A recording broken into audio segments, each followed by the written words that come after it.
Okay, folks, welcome to the Alaska Landmine Show here. I guess we're calling it that now.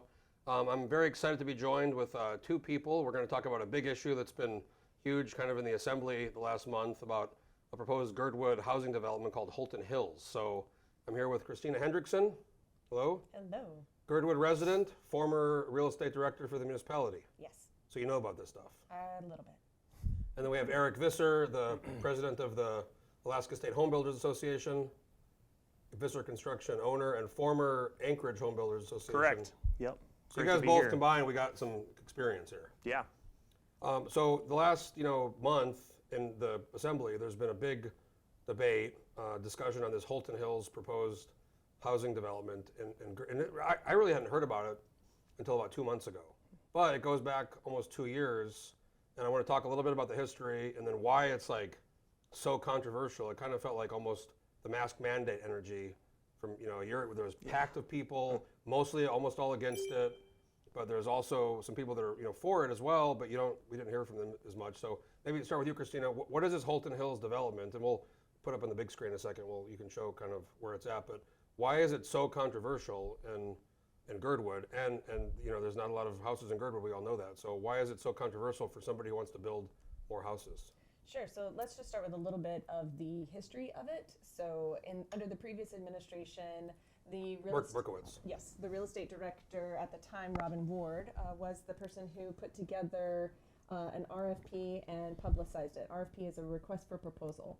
And it was for 3 different parcels in the Heritage Land Bank, and it is in Girdwood. And I'll bring up a map later to show it where it is. And the HLB is kind of a city entity that has a lot of land all over the Sure does. It has over 10,000 acres that it manages. And not all of those acres are developable. A lot of them are to be buffers for the wetlands that we have within the bowl.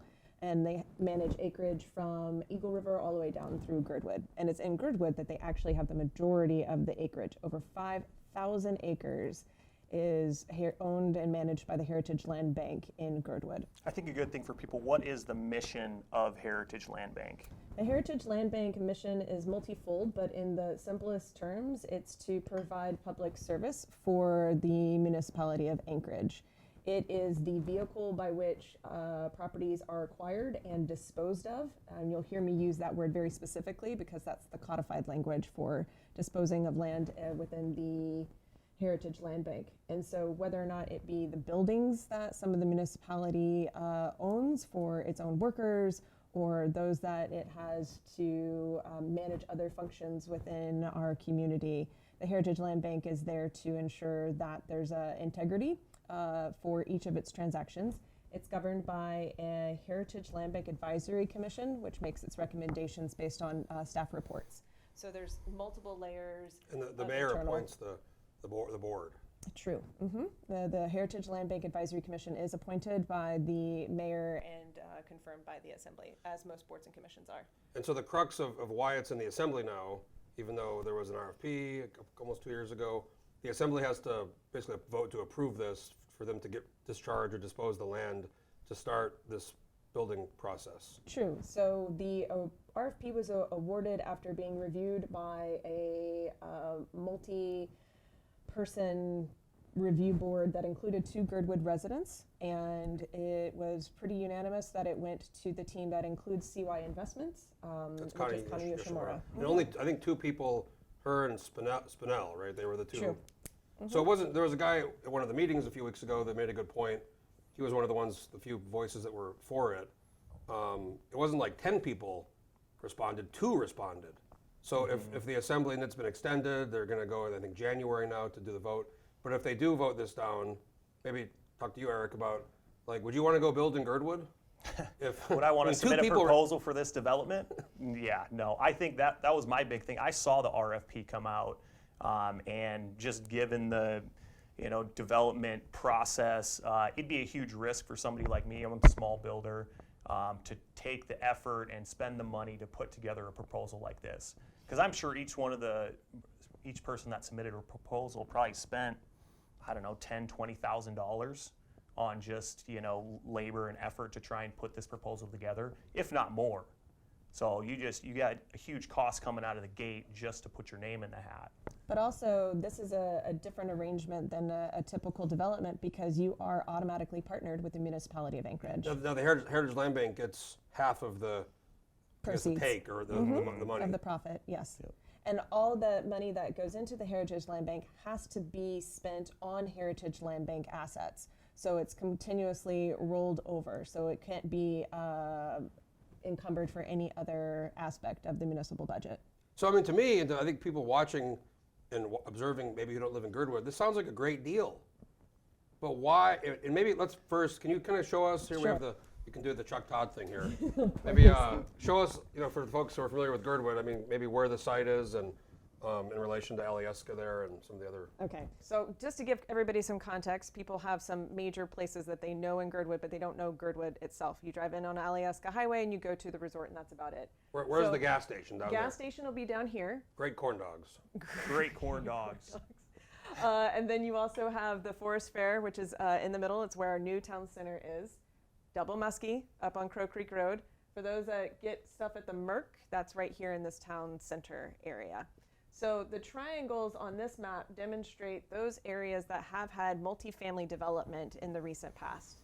The first triangle down here at the bottom is just a little ways up from where you would turn onto Alyeska Highway. That's called Powder Run. It is 9 townhomes that are anywhere between 2 and 3 bedrooms. And they were sold, I believe, anywhere between $625,000 to $725,000. When were those built?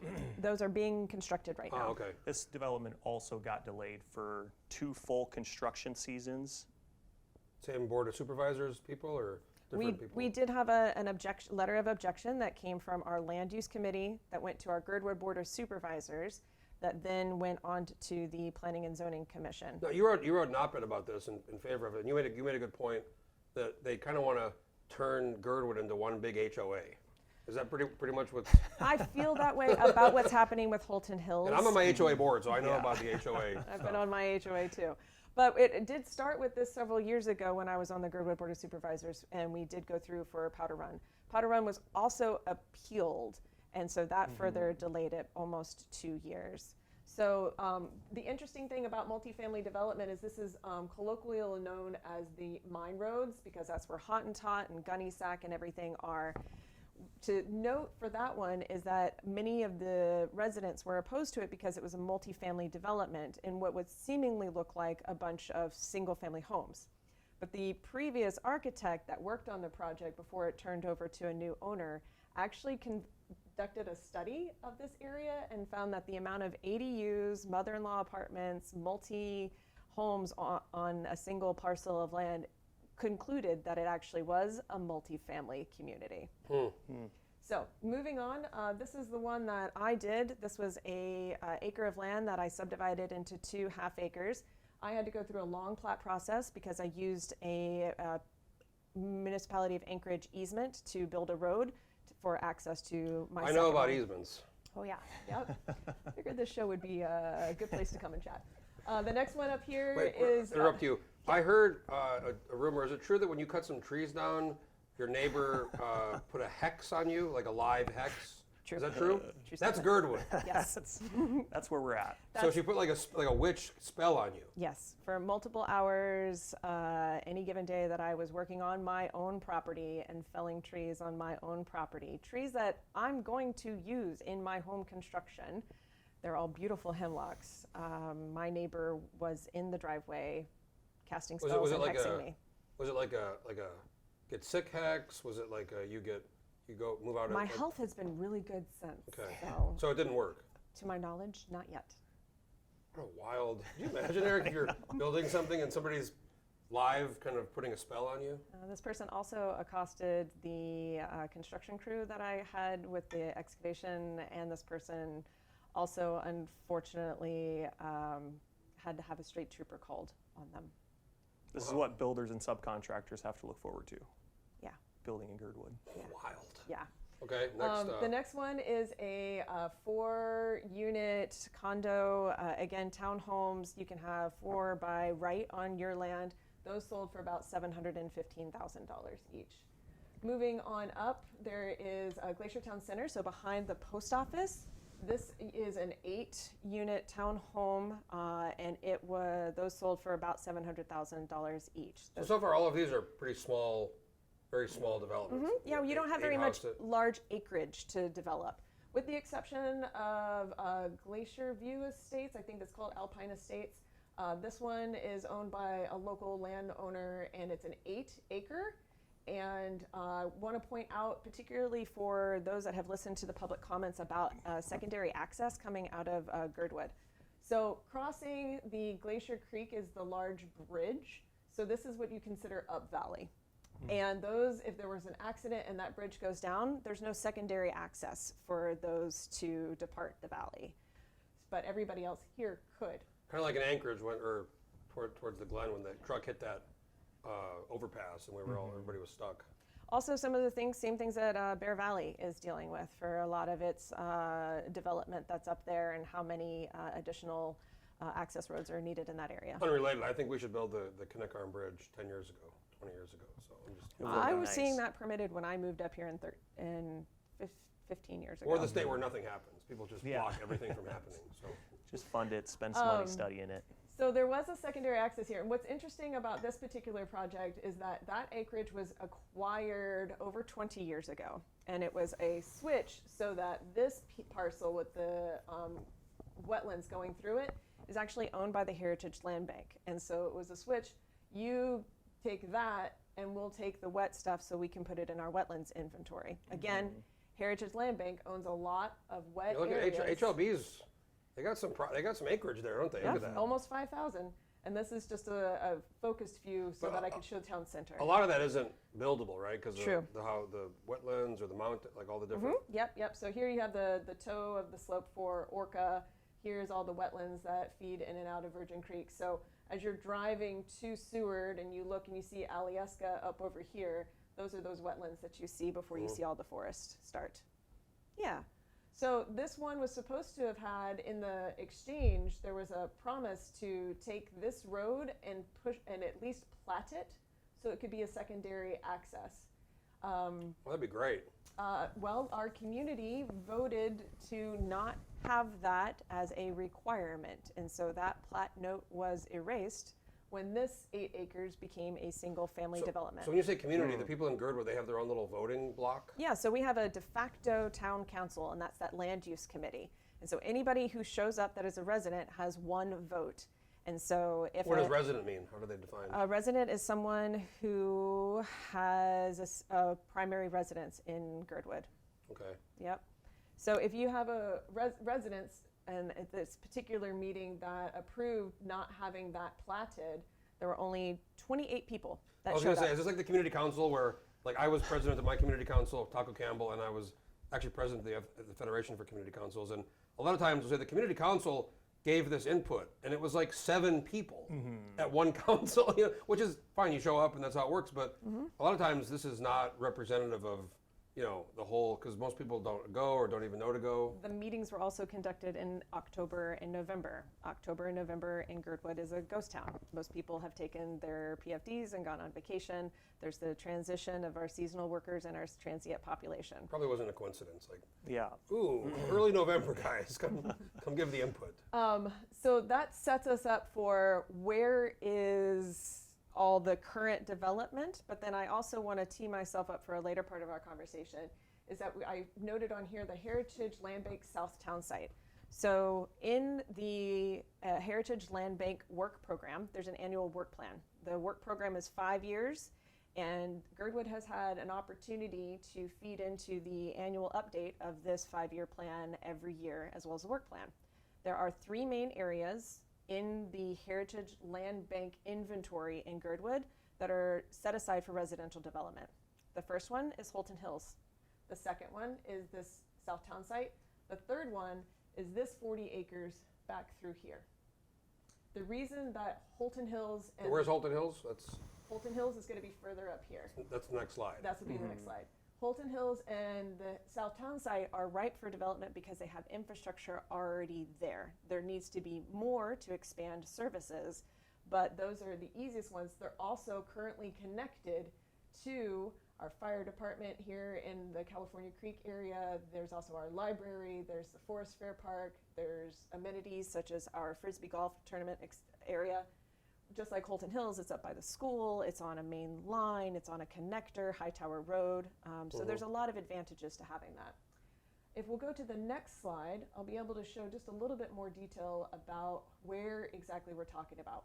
So we are now up north of where the previous map was.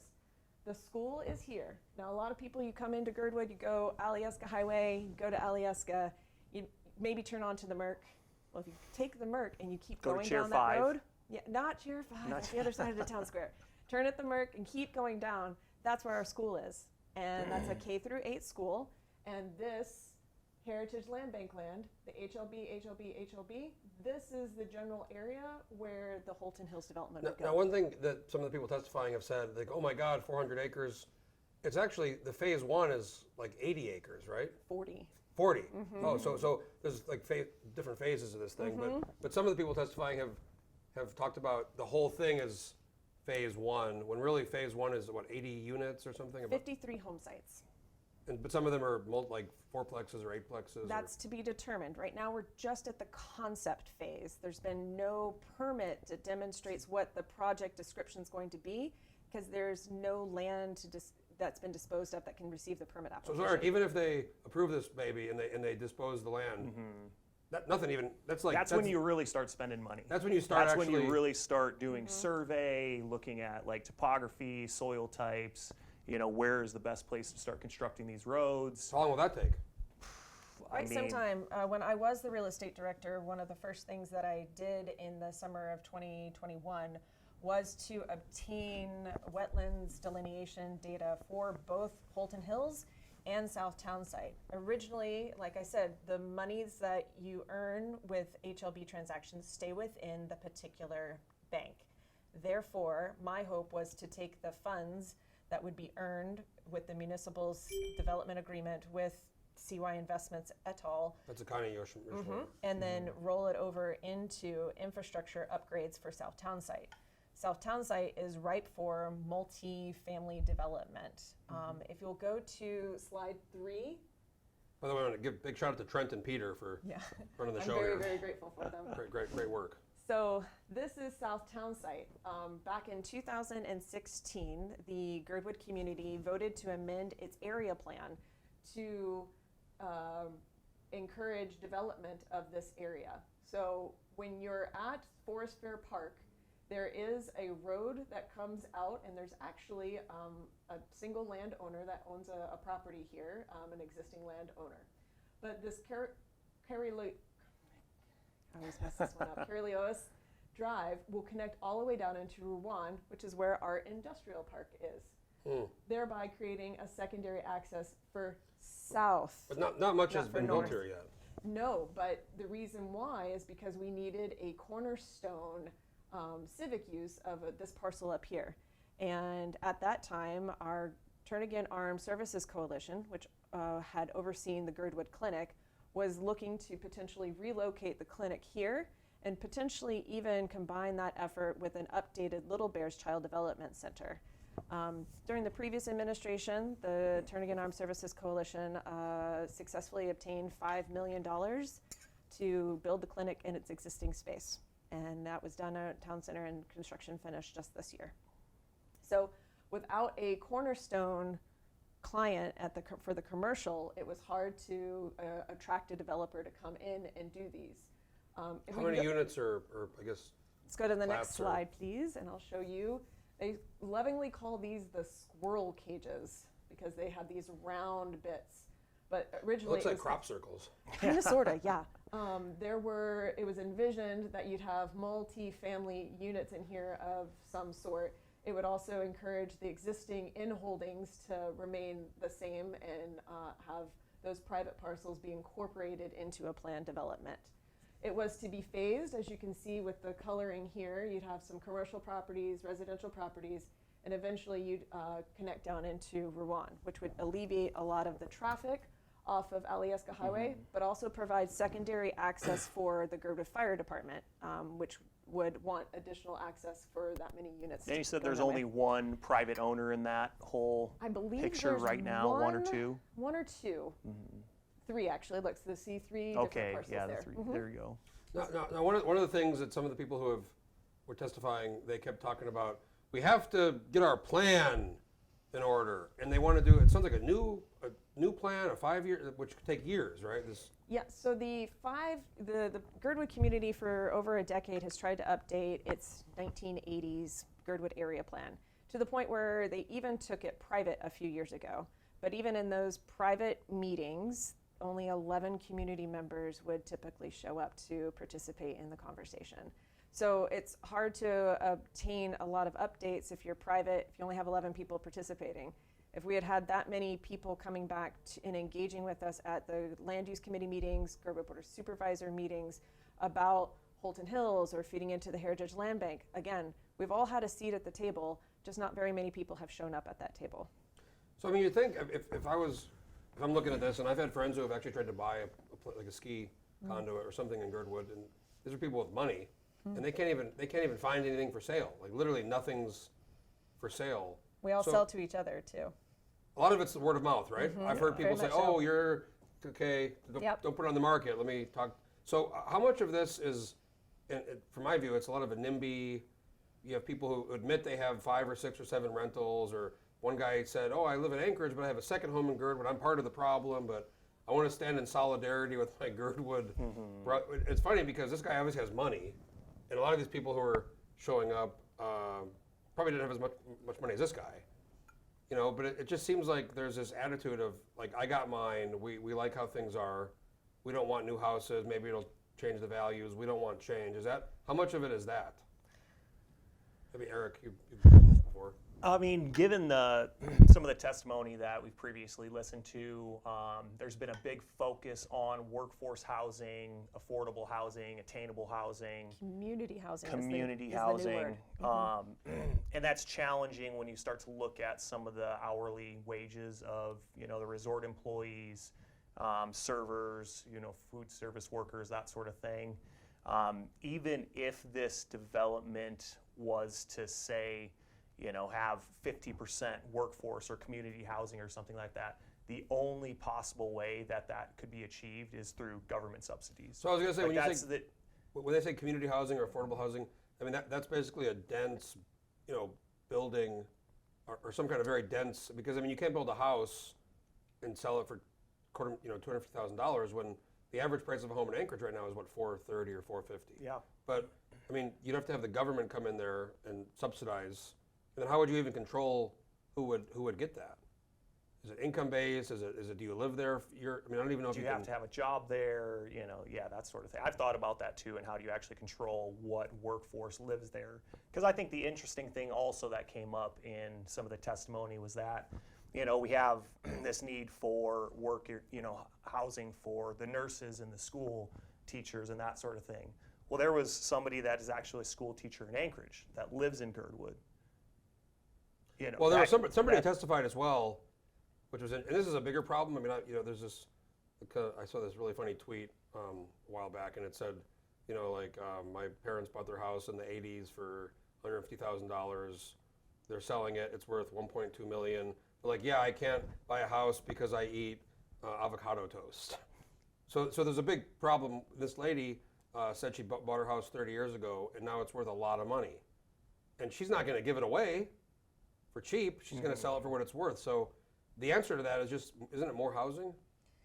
To an extent, a common thread that I hear in your feedback and in the questions that you're summarizing that we heard at the community meetings is that there is no incentive for any current Girdwood resident to make workforce housing or community housing. There's also no incentive for developers at this time to come in and help meet that need. Isn't the need is resort there. doing a little housing for some of their people? Yes, the resort, the new owners came in and immediately invested in the new Nordic Spa. And the new Nordic Spa has 40 full-time employees. Which I've heard, I've not been, I've heard it's amazing. Phenomenal. I've also heard it's a little bit expensive. I got to go check it out. But At the very same nice. time, that kicked off, and it wasn't until 2 years later that they obtained the permits to build their employee housing. If you come in and you know that there is a housing issue, why do you build? Who was blocking that? Nobody was blocking it. They just didn't move on it. Wow. Yeah. Now, wasn't there, someone sent me a letter from the assembly a couple, 2 or 3 years ago, somebody wanted to build a 12-plex in Girdwood. And Yes, then, that's the powder run you're talking about. and then some people came out against that. Yes, that was the one that was delayed 2 years and appealed.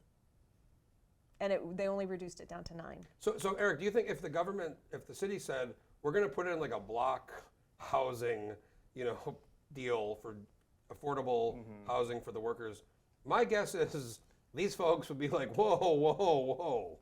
We don't want that either. That's my guess. I mean, that concept, you think about it, and unfortunately, you look at the community needs in Girdwood, but then you look at the community needs in a place like Anchorage and like all of the homelessness and that sort of stuff that we're dealing with. I'm not saying Girdwood is less important for like those dollars, but we have so much more of a need in Girdwood where we know we have 300 plus homeless people. And I'm not saying that the Girdwood residents wouldn't totally oppose that either, because the Girdwood homeless is different than, we say homeless in Anchorage, we think of people on the streets and they're, maybe addicted to alcohol or maybe have mental health issues, and some of them might need housing. But the Girdwood housing is like, or homelessness. I'm homeless. I'm staying on my friend's couch. Or staying in a vehicle. Or in a vehicle. So it's still a problem, but it's not. There's not folks. I've never seen people kind of passed out and sleeping on the side Summertime of the road. we do. Summertime we have a lot of camps that pop up in our green spaces that have to be eradicated. Are these people that are like working or just hanging out, or? Both.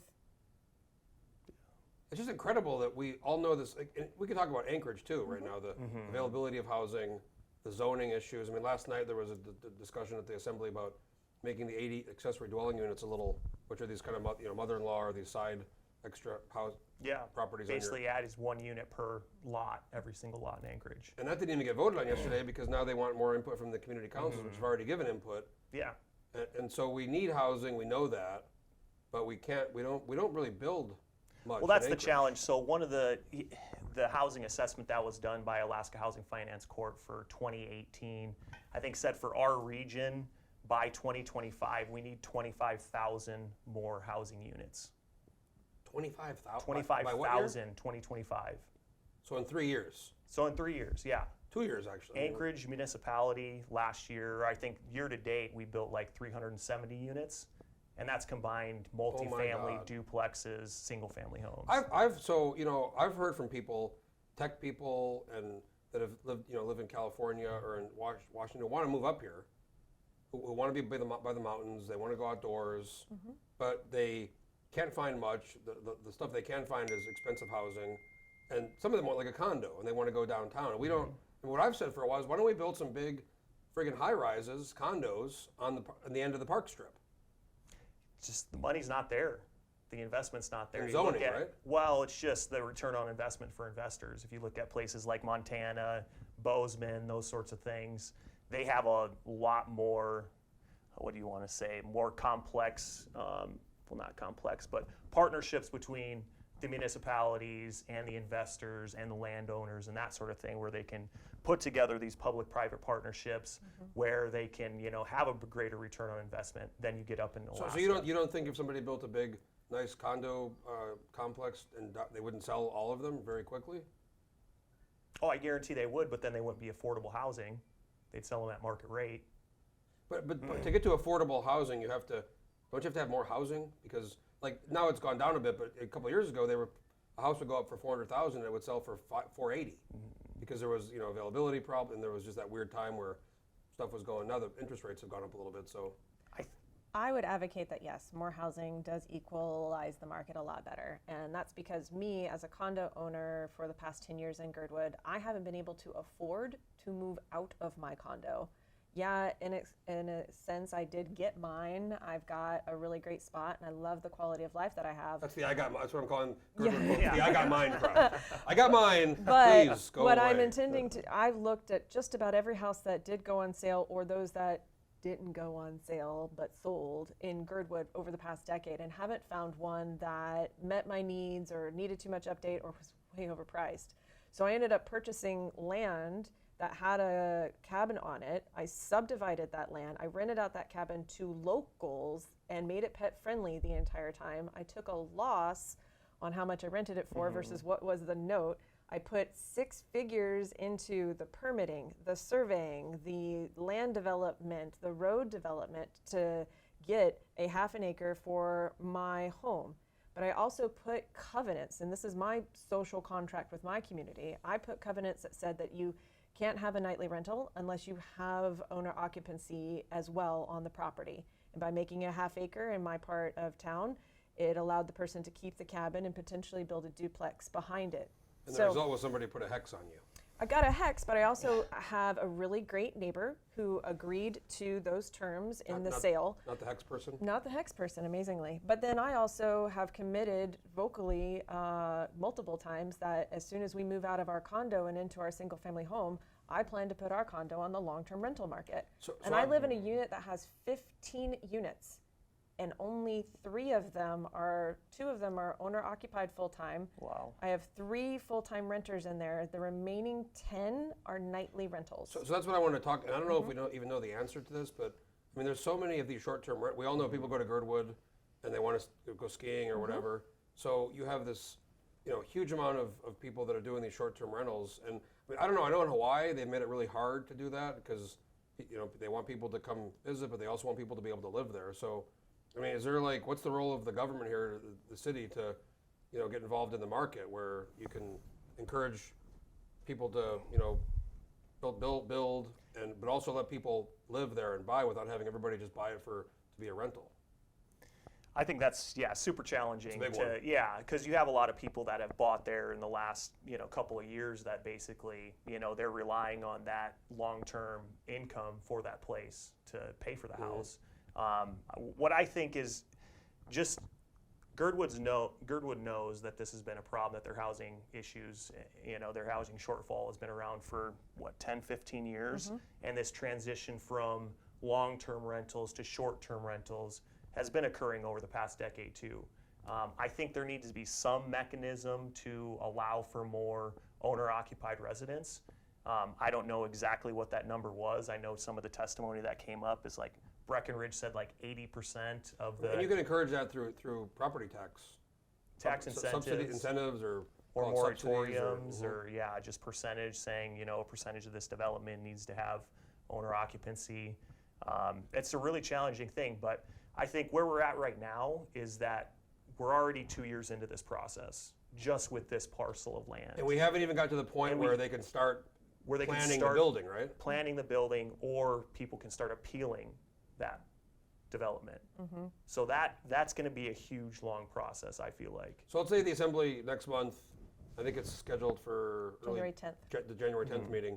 Let's just say, okay, they pass it, which, by the way, I've looked at the vote. I don't know if they have the votes. They need 7 votes. I think there's probably 4 or 5 yes votes, but then there's a bunch of some no's and some maybes. But if let's say they approve it and it goes through, what are we looking at if in an ideal situation to start building? So the 2 steps that take place after the disposal is that the investor would go to her financer and obtain the monies necessary for the amount of permitting that's going to go through. For this particular development, it's going to have a conditional use permit and a planned unit development. For both of those types of permits, they will again go through the Girdwood community. They'll have the land use committee meetings. They'll have the Girdwood Board of Supervisor meetings. They'll also have to go to the Heritage Land Bank Advisory Commission. Man, if I'm that Connie lady, I might just be like, you know what, fuck it, I'm out. Damn, you guys, good luck. But then they win. Gonna do it? They win, Who's and then come in? And then nobody wants. So then they win because you need more housing. No, they lose. Well, the Girdwood community loses. The NIMBY people. Girdwood community loses if we don't have this development go forward. This development, what I had hoped to achieve as the real estate director, was to have Holtan Hills, at least the first phase, have a rate of return that I could invest in the Southtown site so that that market share of housing, which would not compete with the financial viability of the pro forma that Holtan Hills will provide. And like we said, the HLB, they get half the take. Exactly. And so that money I was hoping to have the Heritage Land Bank Advisory Commission authorized to put into the infrastructure for those squirrel cages that I spoke to earlier. But also when moving material out of the Holton Hills area, that is called overburden, and it needs to go somewhere. Girdwood community has the Girdwood Industrial Park, and there are places within the Girdwood Industrial Park that need significant improvement, and it would have been ideal to have a public-private partnership in the Girdwood Industrial Park, because that's where services like, I don't know, a new grocery store could go, new place for us to have a hardware store. It's already connected to bike trails and ski trails. Maybe a distillery goes down there or something. So there is a lot of opportunity to reply to the needs and concerns that have been brought up by the community. But unless you have the rooftops, will the retail follow? So it seems like the people that are against it, they've done really good. They've organized themselves, they've shown up, they've had the little signs, and they've come to the meetings. Now I've heard, and there has been some written testimony that's been in favor of it. I think it's still, more people are against it. But I've heard from some folks who live there, who go there, they don't want to say they're for it because they're nervous about Facebook, social media, their business. I mean, getting lit up. Is that a problem? I mean, is that... You saw my, when I put the op-ed onto your website. The comments were not nice. No, No. they're Got not. you in they always get you in the comments. And I had 29 comments. One of them, because of the way that they're able to name themselves, literally said, "Shut up, Christina," called me delusional, misstated facts and I'll be about honest, my A couple of the development. people that testified in support have actually had messages sent to them, like the threatening messages. Connie Just said, the testing Connie and said she got support. threatening, Physically threatened. messages for this. Yeah. I mean, it's like we're in the Soviet Union. Yeah. It's to step out of line with what the community wants to go as the major, this is what we'd like, is really hard to do in Girdwood. That's not to say I still don't love where I live. This is a type of community that when the students in summer of 2020 weren't able to walk during their graduation, the entire Forest Ferries all gathered and did a mile-long procession from the school and had flowers set up all along Hightower, and a photographer in the community came and did photography for everything. The fire department gave out gift bags to these students. That type of fellowship is the reason I live there. But then I know some of the same people that showed up to help those students were the same ones lambasting me and trolling and doxing me on What's going on on the with this internet. Edgington character, this British guy? He's pretty. This guy. He's very that comes to the meetings. He seems very reasonable, but he's in the supervisor's board, right? So Yes, he was appointed to take over Tommy O'Malley's seat back in 2017 or so, and British guy taking over for an Irish guy. Tommy O'Malley. he has served in the role of co-chair for several years now, and he's also been each of the Girdwood Board of Supervisors. Because it's a service area, we have different service areas that we oversee. So for instance, when I was a Girdwood Board of Supervisor, I was overseeing parks and recreation. We also have roads and utilities, we have fire, et cetera. And then the big one is land use. And Mike oversees land use, which if you recall is the de facto community council that we have. Oh boy, yep. So Eric, I know you're watching all of this. You're with the state home builders. Yep. Have you ever encountered in your career of building this kind of situation? Not at this level. I've just done a small development over in Ocean View, and there was really no opposition for it. sure they were So like, I "Great." haven't experienced that. There was a couple of comments from the community council that we satisfied by setting up some fences to protect school children and that sort of thing. But no, other than that, it was pretty straightforward. So did you didn't you looked at this, but you didn't put in a bid, right? It was just Correct. too bid. So if you would have, let's say you would have put in the bid, and let's say you were where Connie is right now. I mean, what's the psychological impact and just impact on your business of dealing with something like this? Yeah, I mean, it's going to be a challenge for a very long time. But I think, like Christina said, the Girdwood community is an amazing group of people. But I think Connie's kind of getting the short end of the stick right now is that, Girdwood has the opportunity to have some amazing housing development done over the next 5 years. By coming out so hard against this versus putting all of their effort into Southtown site or some other multifamily development. We've heard HLB has tons of land in Girdwood. Let's put community effort into coming up with more creative multifamily community housing development somewhere else, and also allow this one to go through. Like the opportunities there. You get Girdwood is super intelligent. Everybody says this isn't the right development. This isn't the right development. It can be the right development, and let another development also be the right development. It has to happen. That's the only way. We need 20,000 housing units between Anchorage, Girdwood, Eagle River, the Valley, all of that. In 2 years. In 2 years. And it's not going to stop. We're all in this together. They want to look at it like, the developers, they're just coming in and they're trying to make a bunch of money, and like that is not the case. We build houses because we love building houses. We like having a good community impact. Well, I mean, building cool they should stuff. make some money too, right? You should also make money because the risk is going to be huge. You wouldn't do it to lose money. The risk is going to be huge for this development. So Christina, I assumed, we talked about this before, I assumed Mayor Bronson was in favor of this because Adam Trombley, he used to, I guess, run the Heritage, he was in charge of the Heritage Land Bank, or he oversaw the Heritage? He was the Director of Community and Economic Development, which oversaw the Real Estate Department. And the Real Estate Department does oversee both the real estate and the Heritage Land Bank. It's 2 divisions within that department. And now he's Chief of Staff, and I'm sure he's in favor of this.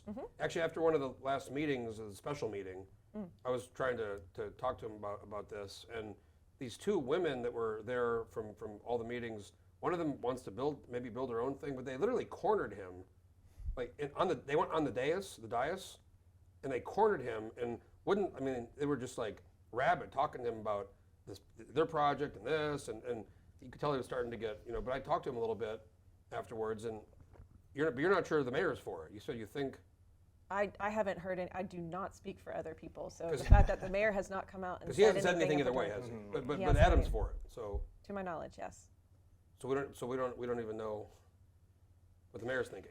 It would be a big help for the mayor to come out and demonstrate support for this, and that's mainly because those that have raised their and engaged in community public comment have said wrong time, wrong plan, wrong place, etc.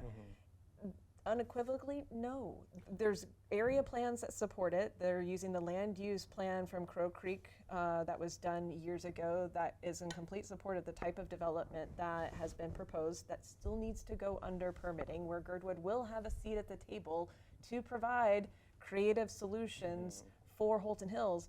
But simultaneously, I think the Heritage Land Bank should step up and obtain additional staff support to get ready for Southtown site. I think the 2 could go concurrently, and especially since Southtown site is so much further along in the development and permitting process, it doesn't have the high risk that Holton Hills is. I mean, the fact that we all know they need housing, what you're talking about, why haven't they all got together and worked this thing out? Like, you put them in a room and everybody's going to give their, this isn't a new problem. Piece, and then you work it out. Why hasn't that happened?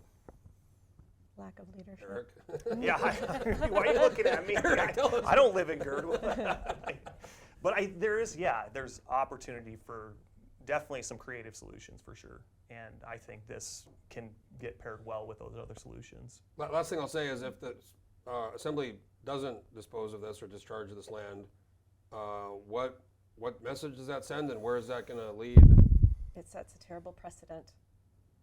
Sets a really terrible precedent, as the municipality is a business partner in this transaction, that there hasn't been enough behind the scenes or public advocacy to demonstrate a commitment to a development agreement that was signed by both parties.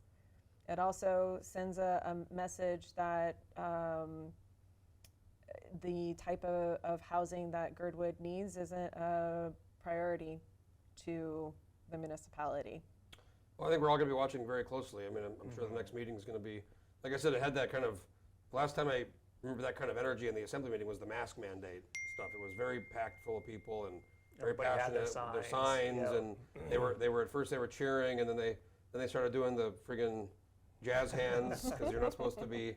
But then people were like kind of hissing when somebody said something they didn't like. They were it was kind of I call it Save Girdwood. Well, a lot of what happened at the mass mandate meetings is similar to what occurred in the drum up to these meetings, is that the information was obtained through social media. I know that the planning department has a ability to get out into the community and educate the community on where their seat at the table will be once the permit's there. So much of what I've said today contradicts what we've heard so far, because no one in the municipality has gone out to educate the public on what the process is. Permitting is hard. Development is expensive. Eric's like, oh yeah.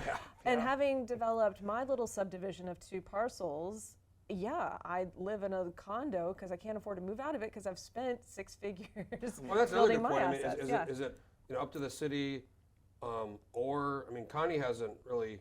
I don't know what your build. If this was you, would you be out there pushing it and getting your people to show up, and would you be out more active in getting the other side out, or is that in this case the role of the city to be because nobody has really there's been some op-eds, we've published yours, and there's been, but really the narrative has been owned by the I mean, that's a against challenge. it. As a builder, if another builder that's building in Girdwood was come out and supported this and really start championing it at assembly meetings and, take some of the backlash that other people have already experienced, what's that going to do to their business in Girdwood?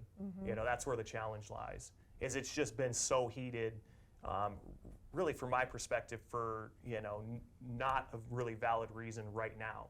Just because we are so early in the process. They also have a good. Let the process continue to work. They also have a good little slogan, the Holtan Hills. I mean, it's very alliterative.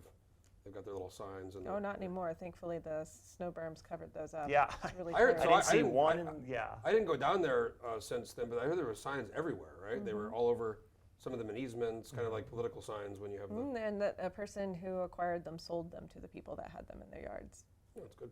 Good business. Well, Christina and Eric, thank you. I mean, I think this is a really fascinating topic, and it really has bigger impacts on building in Anchorage. And for the folks who pay attention to the assembly meetings, we're aware of it. But I think, and that's why I brought you guys here, the general public in Anchorage, I don't even think is really aware of this. It's a very insular kind of issue that affects, a couple thousand people in Girdwood. But if the disposal doesn't happen, it's going to affect a lot more. Exactly. It's going to have a much bigger impact on the city. So I want to thank you, Christina Hendrickson, former real estate director, and Eric welcome. Visser, the Visser Construction. Glad to be here. Yeah, thank you.